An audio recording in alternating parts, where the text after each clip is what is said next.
الحمد لله رب العالمين والصلاة والسلام على سيد المرسلين وعلى آله وصحبه أجمعين ومن تبعهم بإحسان إلى يوم الدين. أما بعد، قال الله تبارك وتعالى: أعوذ بالله من الشيطان الرجيم. بسم الله الرحمن الرحيم. وما أصابكم من مصيبة فبما كسبت أيديكم ويعفو عن كثير.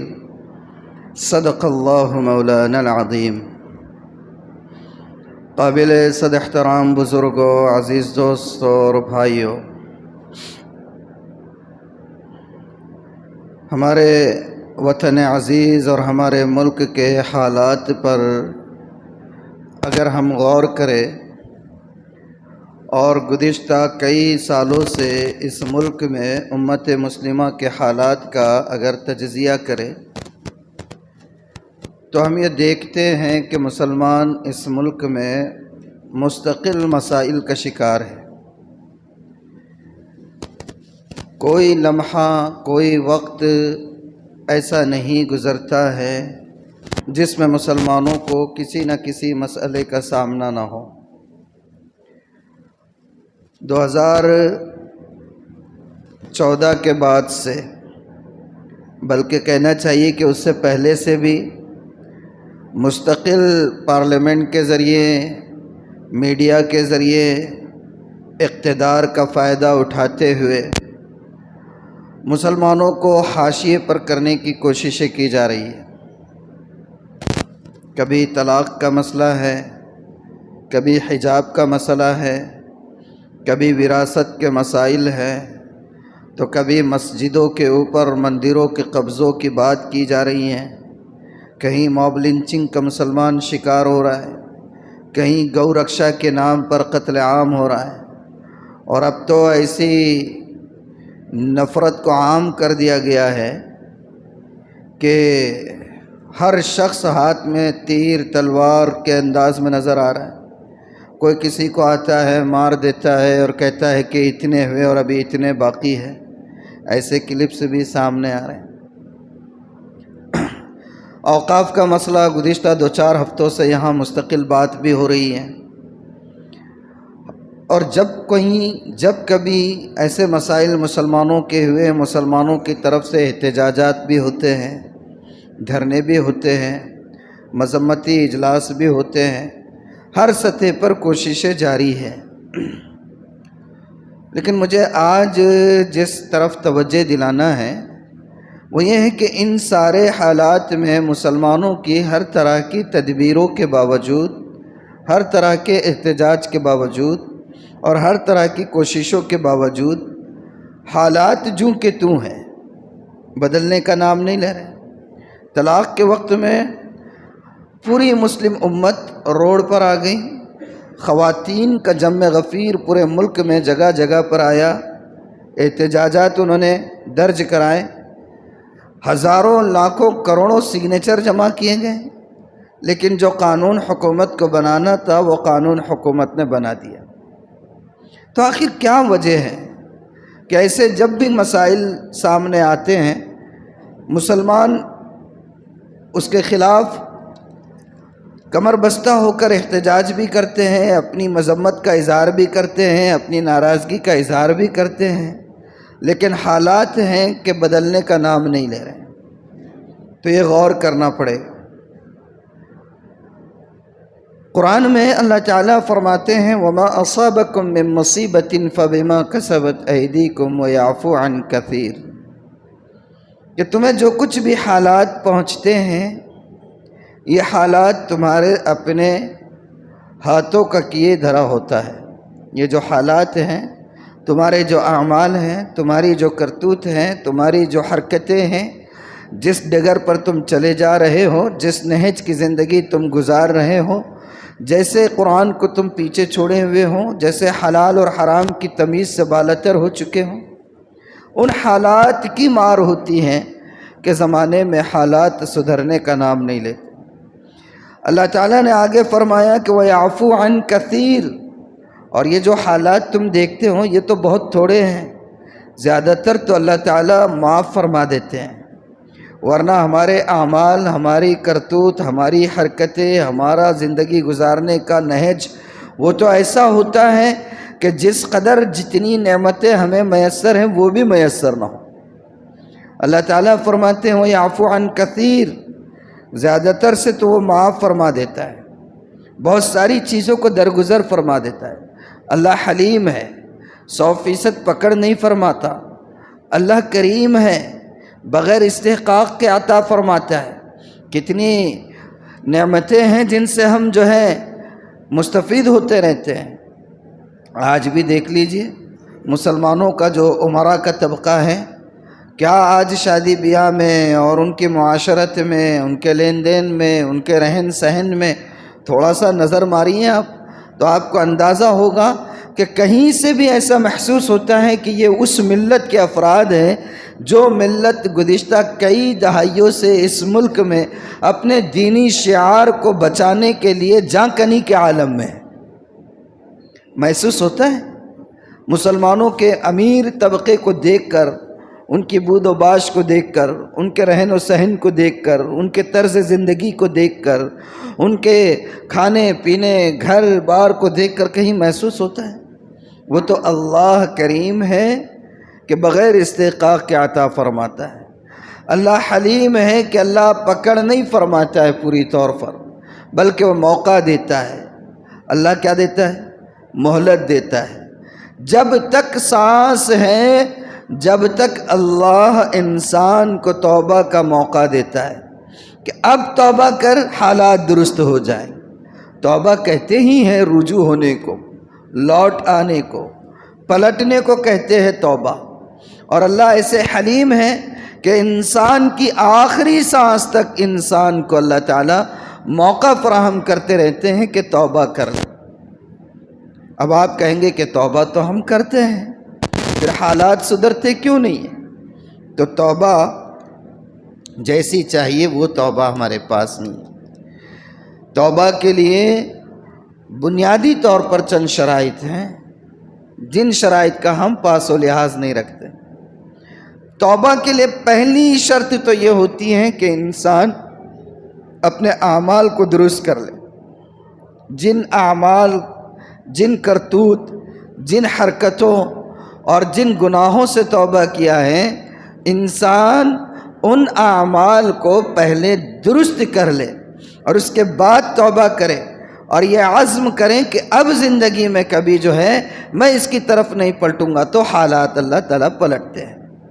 وہ جو شعر اقبال کا ہے اس کی معنویت پر غور کریں کہ کتنی گہری بات اقبال نے کہی ہے۔ خدا نے آج تک اس قوم کی حالت نہیں بدلی، نہ ہو جس کو خیال آپ اپنی حالت کے بدلنے کا۔ ہے یا نہیں؟ کتنے مسائل ہیں مسلمانوں کے، کیسے جوجھ رہے ہیں، کتنی یعنی کہ تکلیفیں ہیں، پوری یعنی کہ ملک کے اندر بھی دیکھ لیجئے، پوری دنیا میں بھی دیکھ لیجئے۔ اللہ تعالیٰ جب پکڑ فرمانے پر آتے ہیں تو ظالموں کو تہس نہس کر دیتے، وہ اپنی جگہ پر ہیں، لیکن پہلے ہمیں اپنا جائزہ تو لینا ہوگا، اپنی اصلاح تو کرنی ہوگی، حالات بدلیں گے نہیں۔ اب آپ کو لگ رہا ہوگا کہ یہ کیا بار بار توبہ کی بات کرتے رہتے ہیں؟ بار بار اس لیے کرتے ہیں کہ آپ کے ساتھ شفقت ہے، قوم کے ساتھ، ملت کے ساتھ، اپنے آپ کے ساتھ ایک شفقت کا معاملہ ہے۔ جی یہ چاہتا ہے کہ یہ ملت ابھر کر قیادت کے مقام پر فائز ہو، اور اس کے لیے جو کرنا ہے وہ ہم بولتے رہیں گے۔ آپ نے وہ سنا ہوگا کہ 4 چور اور اچکے تھے، ان کا دل بولا کہ آج ذرا بکرے کی پارٹی کی جائے۔ کیا کیا جائے؟ بکرے کی ذرا اچھی زبردست پارٹی ہو، لیکن تھے کنگال، چور قسم کے تھے، پیسہ تو ہے نہیں، اور پارٹی کرنا ہے دن میں، کیسا کریں گے؟ اچانک ان کو جو ہے ان کے ایک سیدھے سادے استاذ دکھے، نظر آئے، جو اپنی بکری لے کر جا رہے تھے یا بکرا لے کر جا رہے تھے مارکیٹ میں فروخت کرنے۔ کیا کرنے؟ مارکیٹ میں فروخت کرنے۔ آپس میں انہوں نے مشورہ کر لیا، طے کر لیا، ایک چیز طے کر لی اور جگہ طے کر دی کہ تم یہاں کھڑو گے، تم دوسری گلی کے نکڑ پہ کھڑے رہو گے، تم وہاں فلاں جگہ کھڑے رہو گے اور تم مارکیٹ سے پہلے کھڑے رہو گے، طے کر لی۔ استاد محترم آ رہے ہیں بیچارے بکرا لے کر، تو یہ جو پہلا شخص جس کی جگہ طے تھی اس نے وہاں پر گیا ان کی خدمت میں، السلام علیکم حضرت، کہاں تشریف لے جا رہے ہیں آپ؟ کہا کہ مارکیٹ جا رہے ہیں۔ مارکیٹ جا رہے ہیں، لیکن بڑے تعجب کی بات ہے، یہ ساتھ میں کتا لے کر کیوں جا رہے ہیں آپ؟ یہ ساتھ میں کتا لے کر کیوں جا رہے ہیں؟ حضرت نے کہا کم بخت تجھے کتا نظر آتا ہے؟ یہ بکرا ہے، بکرا جسے میں بیچنے لے جا رہا ہوں۔ کہا کہ نہیں حضرت، آپ کو غلط فہمی بھی ہے، مجھے تو کتا نہیں، یہ بکرا نہیں کتا نظر آ رہا ہے۔ تو انہوں نے اس کو ذرا ڈانٹ کر ڈپٹ کر جھڑکا دیا کہ چل نالائق یہاں سے، کم بخت کہیں کا کچھ بھی بولتا ہے۔ اس کے بعد تھوڑا دور گئے تو جو دوسرے جگہ کی دوسرے بندے کی جگہ طے تھی وہ بھی آیا، بڑے محبت سے سلام کیا، السلام علیکم حضرت، کہاں کدھر کا ارادہ ہے؟ کہنے لگے مارکیٹ جا رہا ہوں اپنے بکرے کو بیچنے کے لیے۔ کہاں ہے بکرا؟ بولے یہ نظر نہیں آ رہا ہے بکرا۔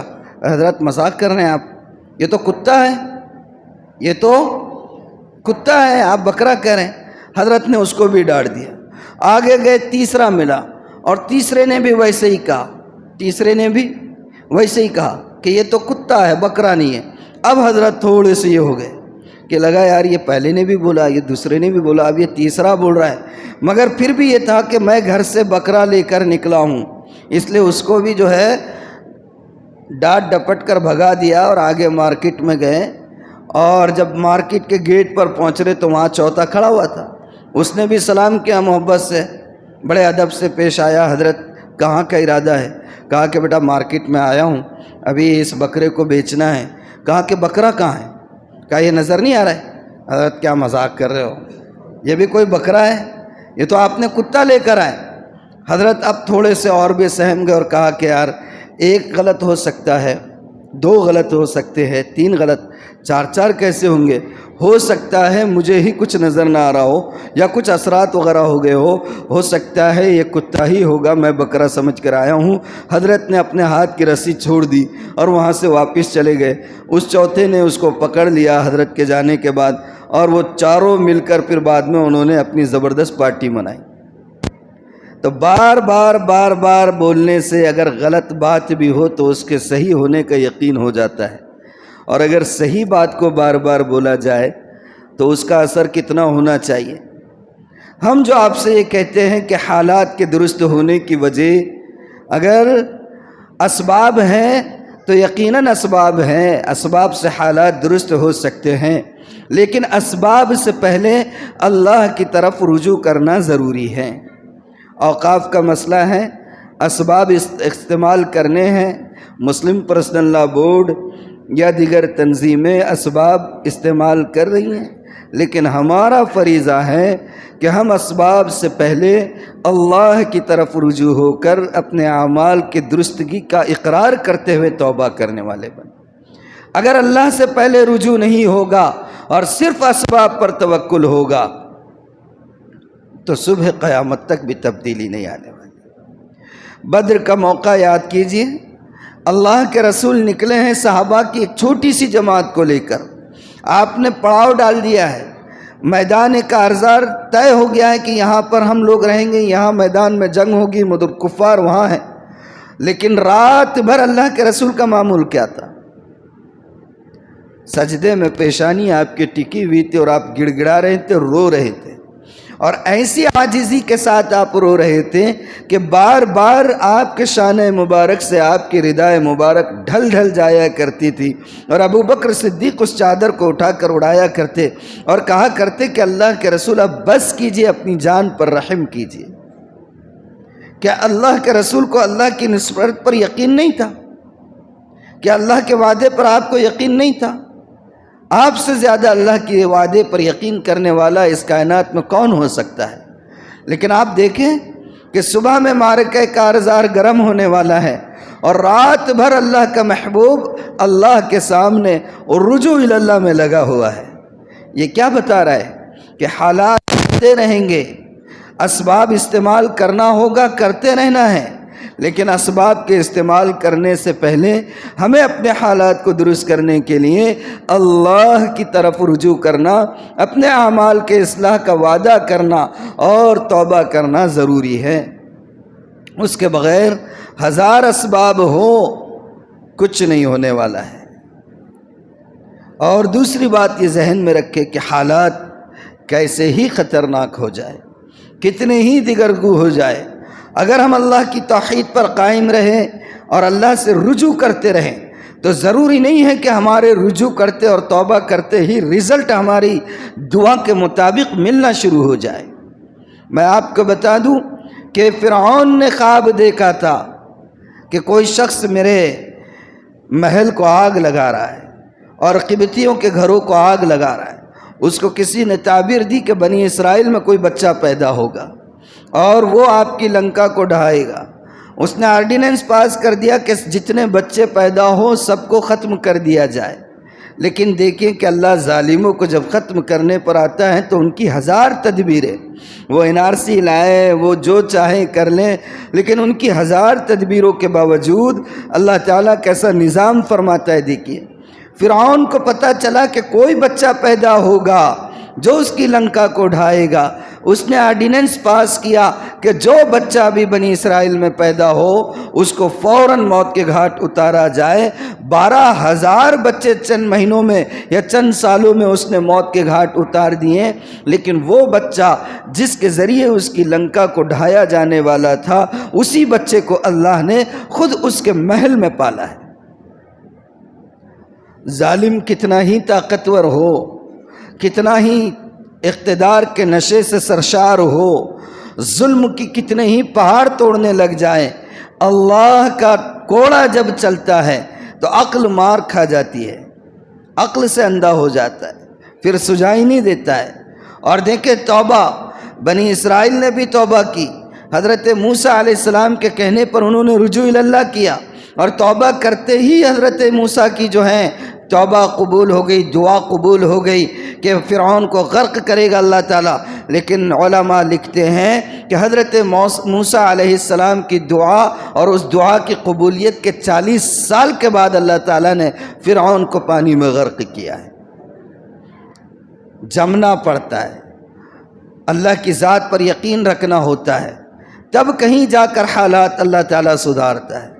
اور اللہ پر یقین ہو، آخری لمحے تک جو ہے ایسا لگتا ہے کہ اب جو ہے خاتمہ ضروری ہے، یقینی ہے، اور سامنے والوں کا جو ہے تو غلبہ ضروری ہے، لیکن آخری وقت میں آ کر اللہ تعالیٰ جو ہے تو ایسا نقشہ پلٹ دیتا ہے کہ عقل حیران ہو جاتی ہے۔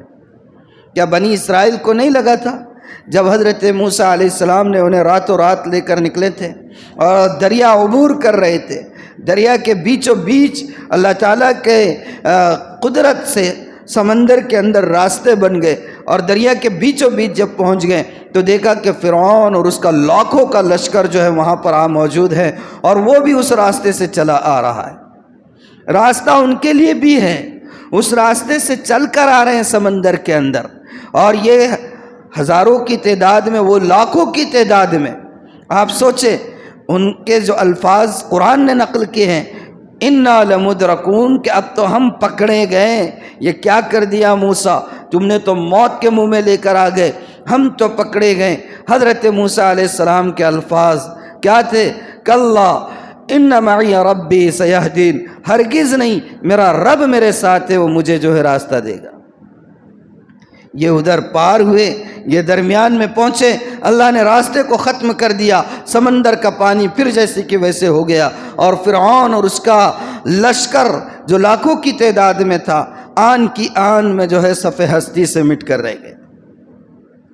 اللہ کی ذات پر یقین ہو، حالات ہے یقیناً ہے، بہت دیگرگو ہیں یقیناً ہے، مسائل ہیں یقیناً ہے، اور مسائل کی پیچیدگی بہت زیادہ ہے، لیکن اس کا یہ مطلب نہیں ہے کہ ہمارا کوئی رب نہیں، اس کا یہ مطلب نہیں کہ ہم صرف اپنی تدبیر پر اعتماد کر کے بیٹھ جائیں، اس کا یہ مطلب نہیں کہ ہم جو ہے یہ سمجھے کہ ہم کچھ کوششیں کریں گے تو ہی مسائل حل ہوں گے۔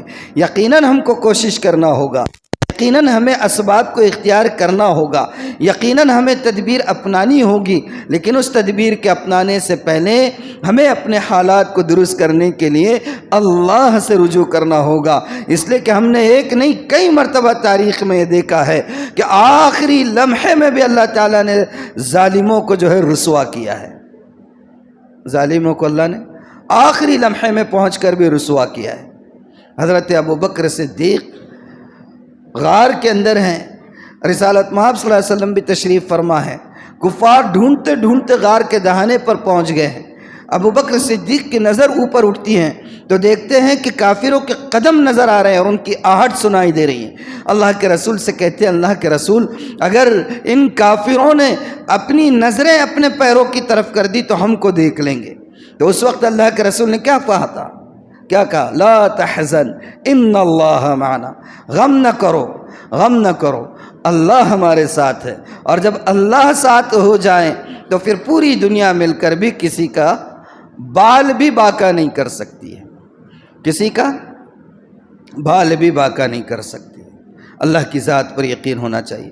حالات کی درستگی کے لیے اپنے آپ کا جائزہ لے، اپنے آپ کی اصلاح کرے۔ توبہ ضروری ہے، استغفار ضروری ہے، اور توبہ اور استغفار کے لیے بنیادی شرط میں نے بتایا کہ اعمال کی اصلاح ضروری ہے۔ اور اعمال کی اصلاح کیا ہے؟ ظاہری نہیں، ظاہری اعمال کی اصلاح نہیں۔